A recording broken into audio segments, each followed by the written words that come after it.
Hey everyone, Tommy Marquez here with the 18.3 edition of Inside the Leaderboard presented by Bear Complex. And well, we're finally over the hump. We're past the halfway mark of this year's Open. But to get there, we had to tackle 18.3, and I hope your calves aren't as sore as mine because mine are killing me after a couple of redos in that workout. But today, we're going to start with a breakdown of the community's performance in 18.3.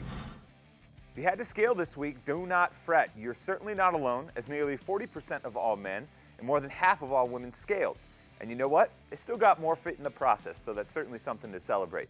There was a small percentage of RX athletes worldwide that logged a score of 221 reps, meaning that they were able to complete just one muscle-up. And it's likely that for many of them, it was their first muscle-up. So if you're one of those athletes, hats off to you. And for athletes hoping to do some damage in the workout, and you managed to get through a full round, it puts you in some pretty good company. It's less than a quarter of all RX men and only 6% of all RX women managed to get into round 2. And at the very tip top, there were a select few athletes that got the majority of the way through 2 rounds and into the final set of double unders.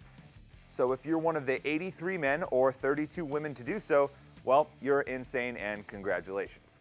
And here's a fun little stat for you guys. Between all the single unders and double unders performed at 18.3, we as a community jumped 116.6 million times. In terms of the rope going underneath our feet, well, our jump ropes passed underneath our feet 170 million times in week number 3 of the Open. That's insane, and that doesn't even count all of the redos. But no one had a better week than Dakota Rager. His performance in 18.3 was insane. He didn't finish it once. He finished it twice in his 2 attempts, finishing with a final time of 13:25. And here is a breakdown of his performance, the first one that he posted online for everyone to marvel at.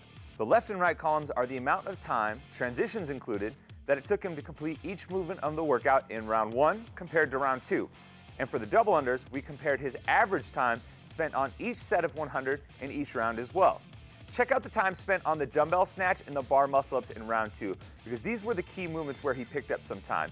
In round 2, he sped up on the dumbbell by 7 seconds and on the bar muscle-up by 6 seconds compared to the first round, meaning he sped up by nearly 13 seconds in total from round 2 compared to round 1, which doesn't seem human to me, and it's certainly the most impressive performance of the Open, to me at least so far.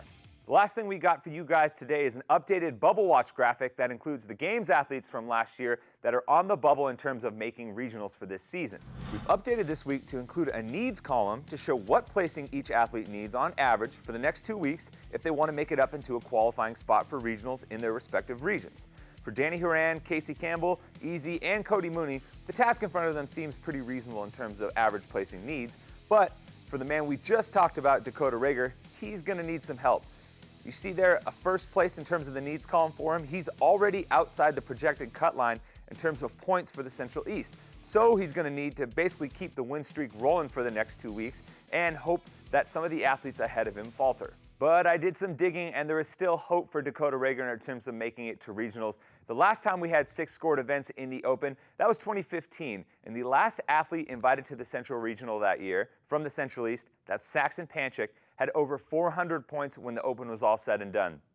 That's more than 100 points than Dakota Rager has right now. So if he turns in 2 more impressive performances like he did this week, there's certainly a chance we could see him competing at the Central Regional when everything rolls around in May.